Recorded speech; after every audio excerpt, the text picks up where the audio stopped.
What the f?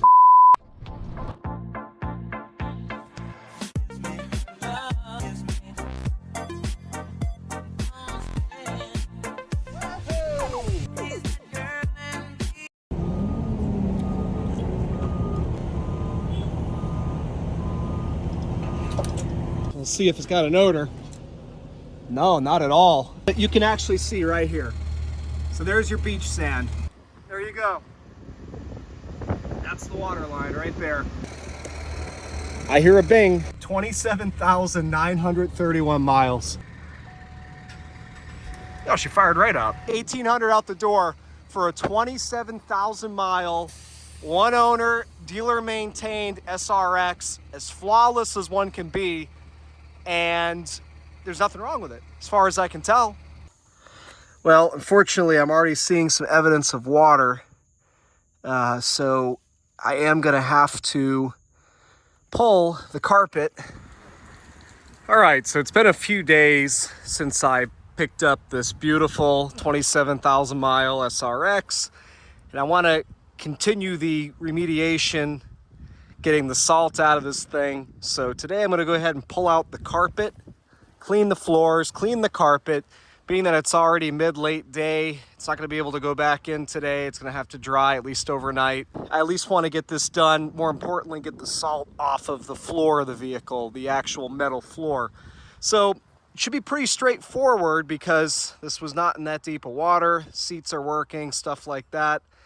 I believe I was saying the other day that the water line was somewhere around here based on the mufflers. So it came up, my assumption is it came up through the floor itself, through any little voids in the plugs on the floor. Anyways, to get the carpet out, as I was saying, very straightforward. We're gonna pull out this plastic trim all around and take the seats out. I should just have to take out the front seats. And let's see if there's a separation here on the carpet. Yeah, I think the rear seats can stay in. We know the water wasn't that high. I should be able to get the lowest portion of the carpet out without removing the rear seats. And especially you look at the back area. You can see even got a cover for this beauty. This stuff was way high based on the water lines that I saw, which I removed them, but they were about midway. Actually, you can still kind of see it right here. So there's just no way that the water was way up there or would have got into the rear floor area.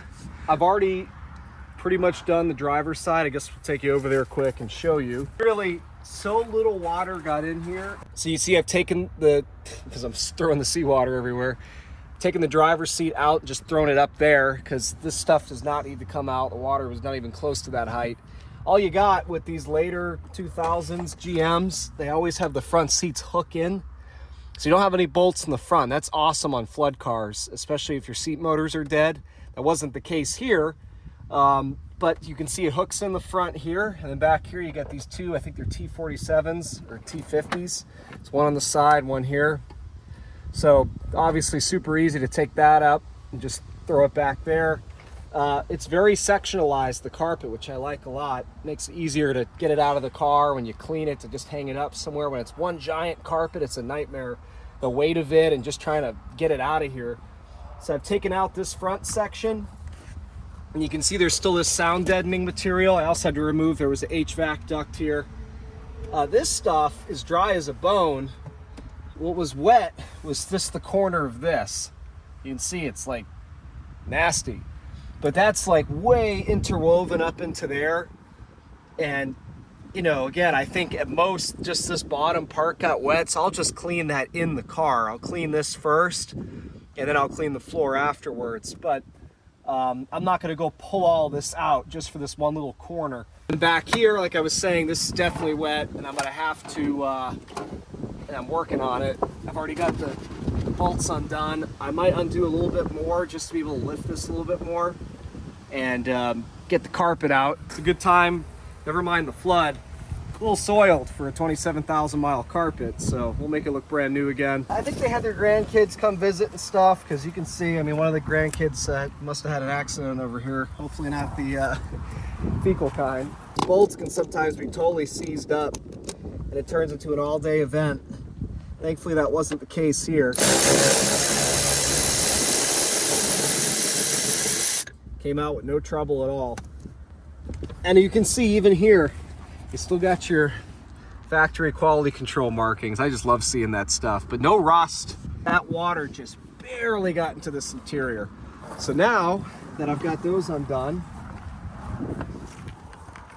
pop this out of the way. The car even came with, actually I should get these out. Car came with some goodies. We got a 4-foot HDMI cable. Very nice in the box. With the receipt. If I really wanted to be a scumbag, I'd probably go return it and get the 20 bucks back, but we won't do that. I'm guessing these are for the rear DVD. Now, you're not gonna be able to see it because of the seat. More quality control markings. You guys are gonna hear me about that nonstop. And I think this is a remote. Yep, for the rear DVD. I assume. These were Panasonic units, I thought. I gotta unhook it, which means just wiggle the son of a around. Someone's saying that's not the technique. There we go. Now I gotta flip it that way. Now underneath here, I've got the battery unhooked. Well, well, well. I think it's a paper punch. I thought it was a nail clipper. Let's say get my talons clipped. You got I got the battery unhooked because I don't want to send the computer haywire in this thing with all the airbag warnings for me unhooking the airbag connectors, because these are in seat airbags. Get that off of there. Then you got your power seat controls, and they clip onto the rail. That's it. And now just go up, out of the way. Just to show you guys how simple this stuff really is. You know, just because a car gets some water in it doesn't mean that its useful life is over. If people really cared about it being green, we'd be fixing this kind of stuff instead of just throwing everything away. You know, you got to use what's already been made instead of replacing everything just because of a couple inches of water. That's the story over here. This looks like it hasn't seen any water ever. This is just glue. All right, I want to get this HVAC duct out of the way. These are just clipped in. Sometimes you got to persuade them off. There we go.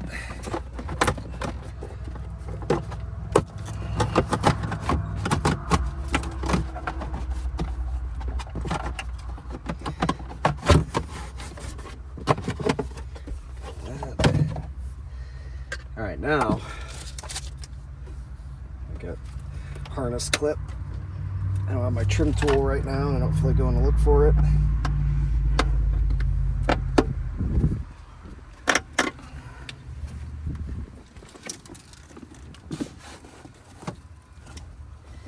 Maybe a little bit on the edge. This is all clean and dry. So again, I think what I saw on the other side,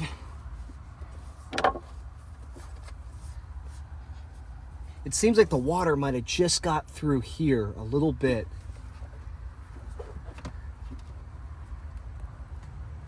Yeah, see? A little bit of moisture in that. I don't think it made it up to here. I'm gonna clean it anyway, but I don't think I'm gonna take this stuff out because it's a nightmare. This is all bone dry. So, all right, I'm gonna go ahead and get this back carpet out. It's gonna take a little more persuasion because of the center console. Okay, so I bet some of you knew when I said I'm going to take the rear carpet out without pulling out the center console. You probably knew I'd end up pulling out the center console. And it was just too hard trying to wrestle that carpet out. It was pretty simple. There was a 10 here, 10 here, and then you just pop off the sides of this piece, pops out the entire surround there of the center tower. And then there were 2 more 10s, and then came right out. I didn't even have to touch this. Here's the rear carpet. A little bit of discoloration Or there was water. I don't even remember finding it. The padding was wet over here, but you can see here there's actually a little bit of water. And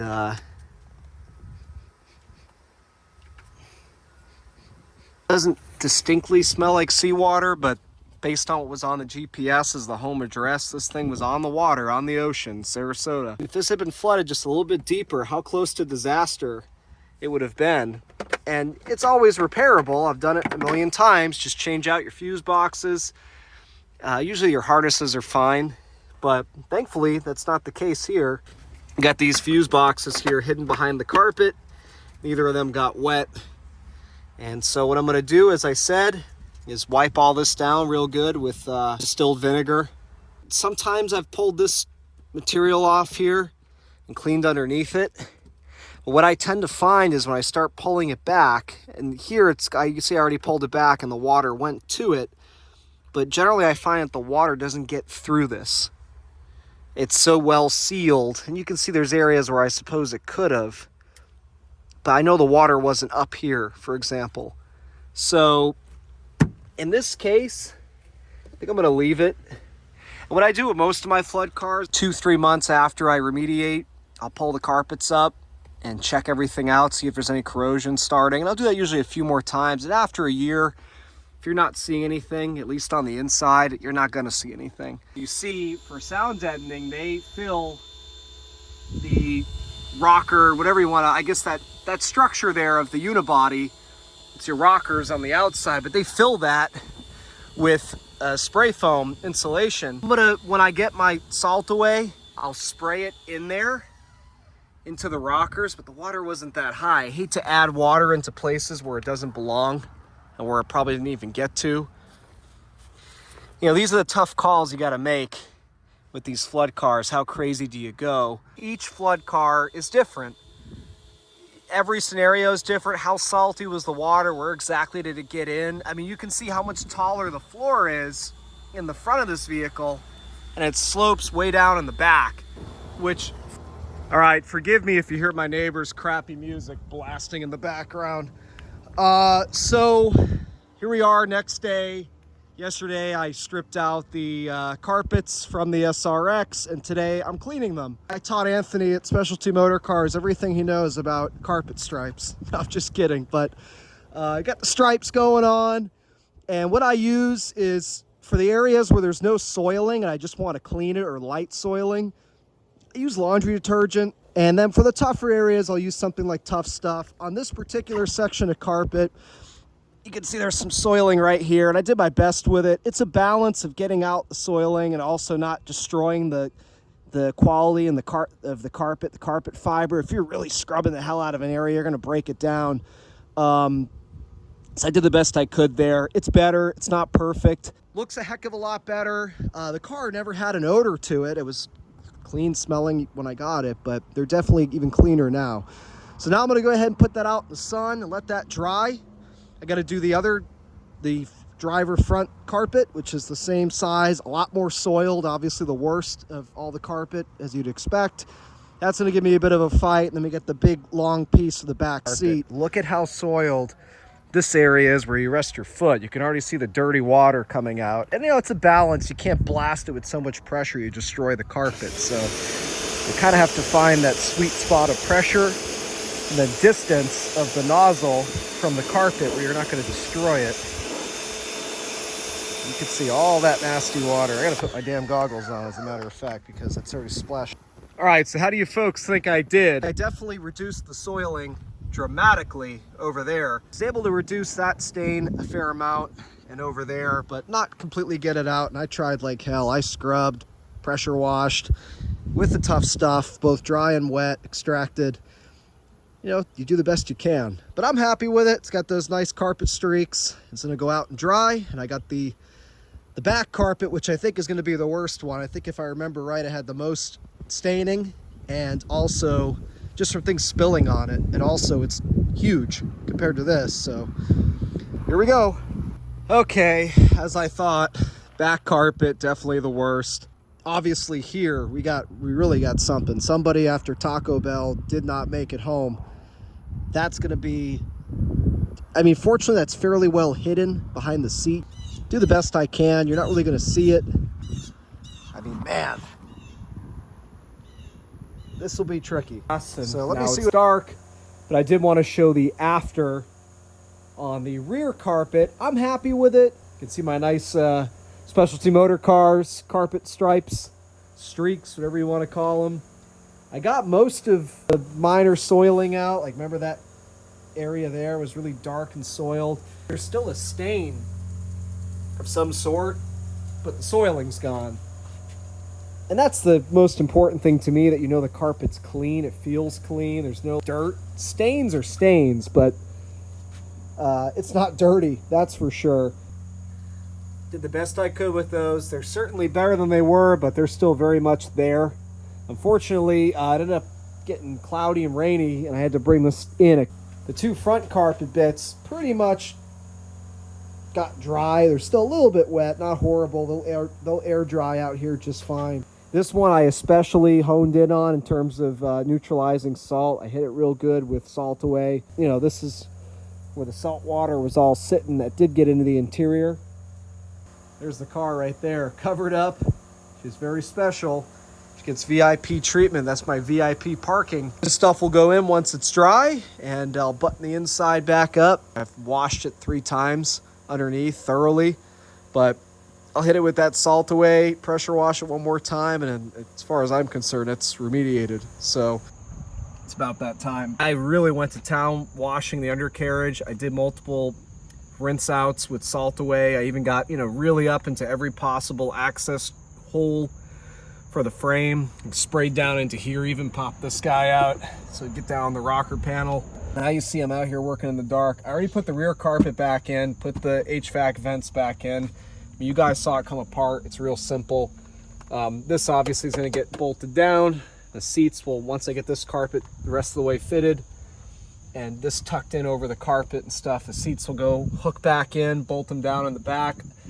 We got to run to the grocery store soon before it closes. I probably won't finish this 100% tonight, but you know, you're talking there's about 20 or 30 minutes left to work here. Popping in these trim pieces. You can also see I sprayed some rust converting paint in a couple of areas where, you know, it looked like there was a little bit of rust trying to start. Probably didn't need to, but doesn't hurt to do it. So anyways, I'm just forcing this in, getting it all nice and fitted, and then I'm going to do everything I just said, and we'll close out this part 2 with a final walk around here with the interior all buttoned back up, but it won't be tonight. All right, so it's the next, I start every clip with that, but it is the next day indeed. I've got all my paperwork in this FedEx envelope. You can see I'm driving the SRX. My first time driving it beyond my street, essentially, but as I expected, everything feels good.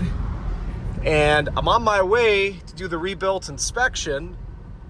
I don't suspect I'll have any issues. Done it enough times. I know the paperwork that I need, and with a flood car like this where I didn't have to replace any parts, you just simply don't have any receipts. You know, you have the before pictures from the auction. They require 5, 1 showing the interior, 4 of the exterior, each corner. I've got my paperwork from Copart, and when they inspect it, they'll just check to make sure that everything looks like it's in order, that the vehicle's running, that there's no warning lights or anything like that, and they'll pass it. Enough rambling, we'll see how it goes. Okay, so I wanted to close out this part 2 and final part of this SRX rebuild. Obviously, it was hardly much of a rebuild at all, but those are the best kind of salvage buys, the ones that really didn't even need to be salvaged to begin with. And I certainly understand why it happens. And for the average vehicle owner, water touching electronics, water touching carpet, they want out. Totally understand. There's obviously risks. Even with this vehicle, it could start rusting from the inside out. But it's all about what you buy and how good of a deal you get. And that's how you balance the risk.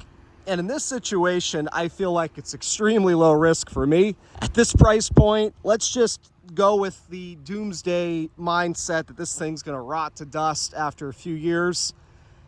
if I drove this thing for 2 years and then I had to junk it, you don't think I got my money's worth out of it? And junk would pay me half what I paid for it. And I've got a white SRX, another one, same color, not flooded.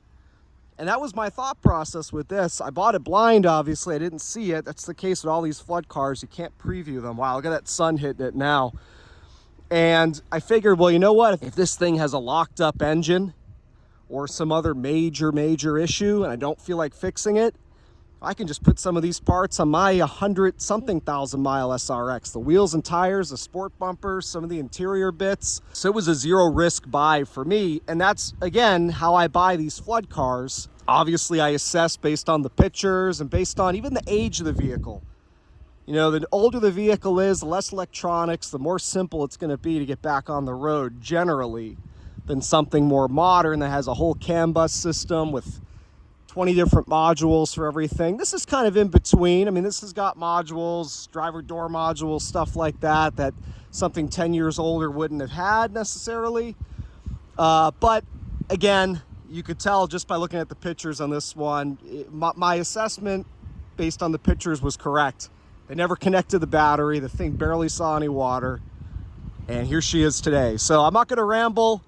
I think this one's self-explanatory. I think it was a great buy and a great addition to my collection of low mileage, rare, unique Cadillacs. Now, I would say this isn't a rare vehicle. They made plenty of them, but rare that it has only 27,000 miles, rare that it wasn't driven into the ground. Look at the condition of it. It's in museum condition. It's in better condition than my one with 12,000 miles, as I've been saying. So let me show you, obviously the outside, I didn't really do anything. Just washed it. I just washed it again for the video. It's just, I mean, as mint as a vehicle can be. Everything, the glass, the chrome, the paint, the wheels, everything is tip-top, as you would expect for the mileage. You know, I'm embarrassed because I didn't wipe off that dirt on the door panel. But here's the inside. I haven't shown this, and by the way, I did pass the rebuilt inspection. There should be no surprise there. Last clip was me driving there, passed flying colors. And you can see I've got everything back together. I had that floor mat clean just because I have a farm and I live on a farm. The ground's always dirty. I always try to clean my feet off before I get in, but inevitably somehow I managed to soil that freshly cleaned floor mat already. But everything is back in, everything's back together, every little trim piece. Some of you might say I even went too far with the way I took this thing apart. Oops, I said every little trim piece, I guess not. I put this back together like 2 weeks ago, and I've been so busy buying other flood cars from the hurricanes that this thing kind of just got put aside. But I wanted to get the, well, now it's done. I've driven it a few times, but this is like a Sunday driver for me. You can see the sunroof works. I did test it. I checked the drains. None of them are clogged. Because that was one of my theories in the back of my head that, geez, maybe this thing didn't even get water in it, and that was just residual from a sunroof drain being clogged. But I checked, they weren't clogged. I don't want to make this outro too long. Just wanted to show her off one last time. I have no intentions on selling this vehicle. It will stay in my collection. I guess unless another one even better came along. I've got my blue one with 12Ks. That's the North Star, and that's the reason why I feel like, hey, you know, I can have both. This is the 3.6, other one's a North Star. The other one's that really cool grayish blue. This is my favorite, one of my favorite Cadillac colors, pearl white. So I try to rationalize now before I add any more vehicles to my collection, because I have way too many, and that's how I rationalize this one. Anyways, guys, let me know what you think of the light rebuild on this one and how it came out. I have to give most of the credit to the previous owner that took such good care of this thing, kept it so immaculate. All I had to do was a light cleaning. And oh, I guess let me show you, because this is the thing that people always ask about, the undercarriage, the undercarriage. You tell me. Now, I hit this with salt away. I didn't do it on camera, but I did it real aggressively off camera. I got into every possible nook and cranny. That's just some farm dirt there, not rust. I got into every possible nook and cranny that I could get into with that salt away.